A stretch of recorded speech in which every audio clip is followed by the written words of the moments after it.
To discuss today a topic that's very important to me. It's been like a source of major existential questioning. And bear with me if it's a hard topic to explain. So I really did my best, and I'm super nervous. So bear with me. It'll be fun. So vulnerability, the opportunity in vulnerability. I decided to pick this topic because somehow I find I'm a very emotional person, and sometimes I found that it was a problem, but I understood with the time that it helped me connect with people. There's an opportunity when you're able to embrace vulnerability and to understand how it works. There's an opportunity it gives you the opportunity to connect with people, and it makes you a better communicator, and that's what I'm going to discuss. So what's vulnerability? The popular definition, and that's something I found over the internet, but it's something that's very common.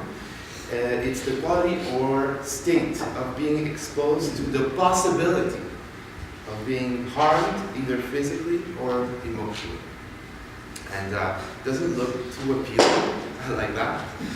But really, if you think about it, that reflects everyday life. Some people will compare it to weakness, but it's not really, this definition doesn't talk about weakness. The possibility of being harmed either physically or emotionally, that's all the time. Whether we're alone or in a team, in a situation of conflict, or in a cooperation situation, in the comfort of our house, or on top of a mountain, we are always exposed to that risk. So, if it's such a big deal, if it evokes so many bad emotions, my question was, well, it can't be all bad. It seems to be an inherent part of our existence. So it evokes negative emotions, but there has to be some good in it. Feeling vulnerable has to fill in a function in our lives that's not just negative. I couldn't believe that it would be just a negative thing. So, vulnerability is at the heart of human existence. Because we are born, we live, and we die, and we're aware of it. Any one of us here is at least vulnerable to the passage of time. It's something we have in common. That sensation of vulnerability also gives us drive to seek a better reality. That's also something we have in common. We try to get as much as we can from life because we feel vulnerable. We don't like this feeling, we're going to go get something better. Okay? We want happiness, okay, in all shapes and forms. Love, wealth, health, purpose is a very important one. It's in our blood to actively seek and protect that happiness. We have defense mechanisms in place. Whenever the boat rocks the wrong way, we will emotionally react very strongly. We all do that. So to me, vulnerability is a point of connection. The emotional struggle of our perceived vulnerability is something we can all relate to. The favorite conversations that we have often have to do with how we feel about our problems, our struggles. We discuss solutions. We get fired up and we try to make things better. So we connect through our conversations, but we also connect through our actions. My mother used to say, whenever you don't feel good and you need to make it right, do the heroic act, the heroic moment. And what I found through my leadership positions is that heroic moments are contagious. If you are struggling with something and you're trying to get this right, and in spite of your emotional struggle, you really try to push and find a better outcome, you won't have to speak. People will look at it, and you remind them that they too can do the same for themselves. So they connect. I don't know John Lennon and I don't know Martin Luther King, but I certainly connect with their ideas. And I think I would like to even meet them in person if I could, just because of what they did. We challenge ourselves to make the best of difficult situations in spite of that discomfort. And as leaders, we inspire others to do the same.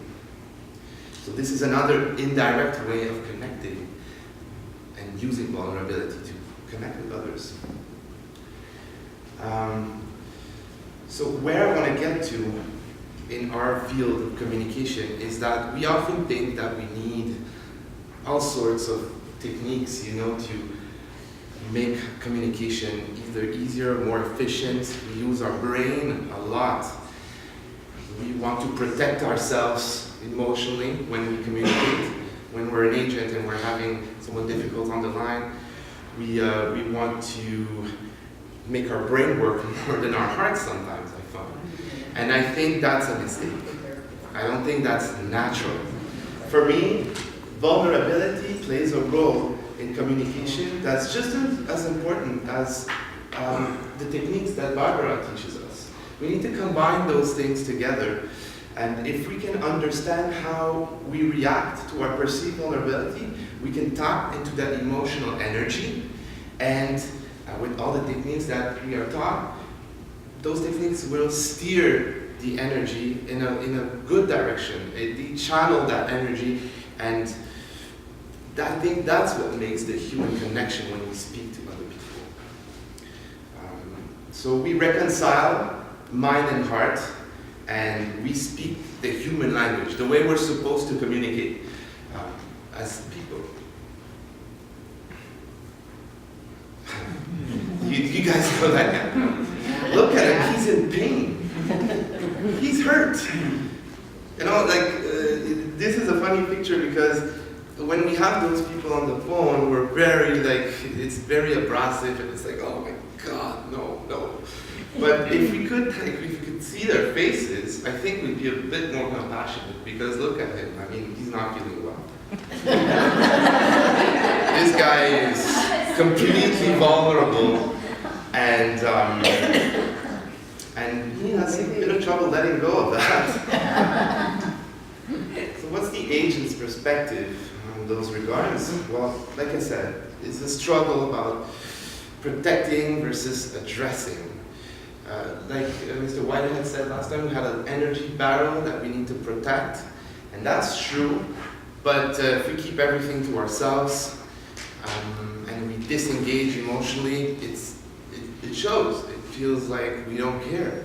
If we're having that difficult color and we're protecting ourselves too much, the connection cannot be made. If we react too much, it's another thing that's not working out very well. We are making it about ourselves now, and that's not our job.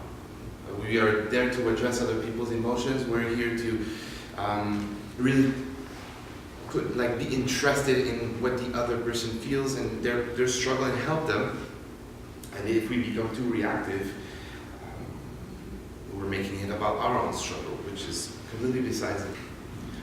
When we stop reacting, when we start being aware of how we react to our vulnerable state, and that gives us the possibility to accept we're in this difficult position. It's neither good or bad. It's just, I'm not a victim here. I'm just living those emotions. That person is really angry, and those are that person's emotion. These are my emotion. I accept the situation.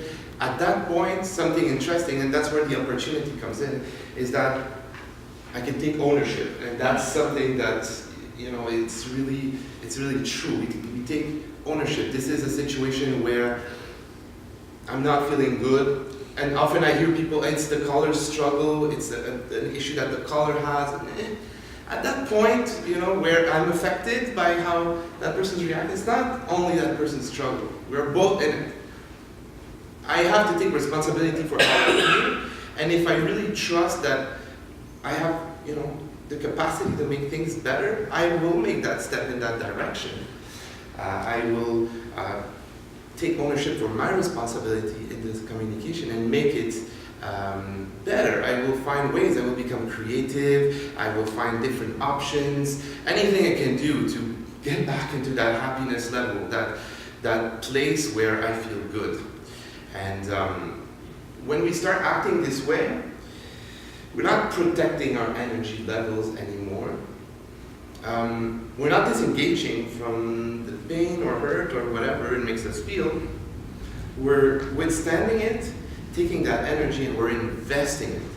It's an investment because we're confronted with a difficult situation. We need to create a better outcome, and instead of protecting the energy all to myself, I will take a bit and invest, take a chance, and maybe I'll come up with something good, a new idea. That's how we come up with such great ideas.